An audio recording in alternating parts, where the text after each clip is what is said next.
Assalamualaikum warahmatullahi wabarakatuh. Perkenalkan, nama saya Indah Tinanda Darmawan dari kelas 11 MIPA 2.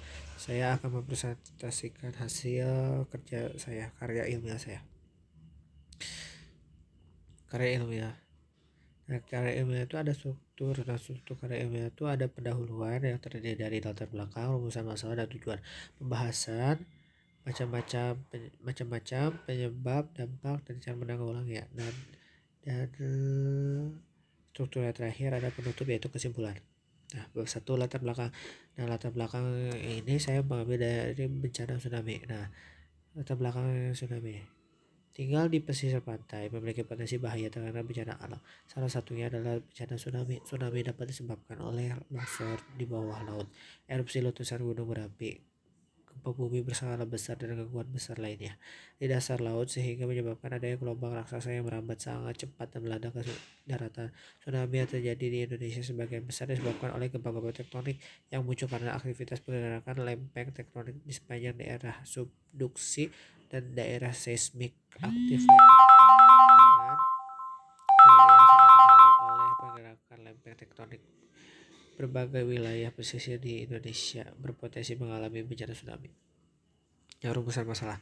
Rumusan masalah itu, apakah masyarakat Indonesia Pangandaran telah memahami tentang risiko bencana tsunami dan kesiapsiagaannya dalam menghadapi bencana tsunami? 2. Apa saja yang telah dilakukan masyarakat dan pemerintah di desa Pangandaran untuk mengurangi potensi kerugian akibat bencana tsunami?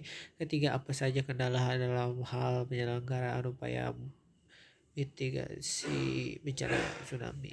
4. Apa saja strategi yang perlu dilakukan serangkaian mitigasi bencana tsunami menjadi menyeluruh, terpadu, dan terkoordinasi dengan baik pemerintah dan masyarakat di desa Pangandaran? Tujuannya untuk mengetahui apakah masyarakat di desa Pangandaran oleh memahami tentang risiko bencana tsunami dan kesiapsiagaannya ketika menghadapi bencana tsunami. 2. Untuk mengetahui apa saja yang telah dilakukan masyarakat di pemerintah desa Pangandaran untuk mengurangi potensi kerugian akibat bencana tsunami.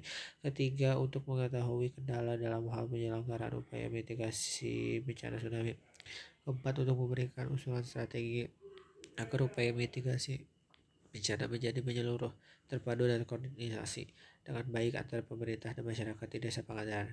Bab 2, macam-macam tsunami. Nah, macam-macam tsunami itu ada 5. Tsunami lokal, regional, jarak jauh, meteorologi, dan mikro tsunami. Nah, penyebab tsunami ini yang paling umum adalah gempa bumi bawah laut, terutama yang jadi di penunjaman kekuatan 7,0 skala magnitudo mobil atau lebih. Penyebab lainnya adalah longsor, letusan gunung, dan jatuhnya benda besar dari meteor ke dalam air. Dampak tsunami itu: 1. Terjadi kerusakan prasarana dan sarana sehingga menyebabkan berbagai aktivitas terganggu. Kedua, itu lahan pertanian dan merusak aliran air. Akibat tsunami di daratan juga dapat mengikis subsoil lahan pertanian maupun perkebunan hingga lahan akan terdegradasi. Ketiga, dampak terhadap perekonomian. Bencana alam tsunami dapat mempengaruhi harga komoditas pangan dan energi yang tentunya akan memicu terjadinya inflasi. Nah, cara menanggulanginya itu menjauhi daerah pesisir laut dan mencari daratan dan bangunan yang kokoh yang lebih tinggi, menjauhi sungai. Ombak tsunami bisa bergulir hingga ke sungai dan air lainnya yang mengarah ke laut.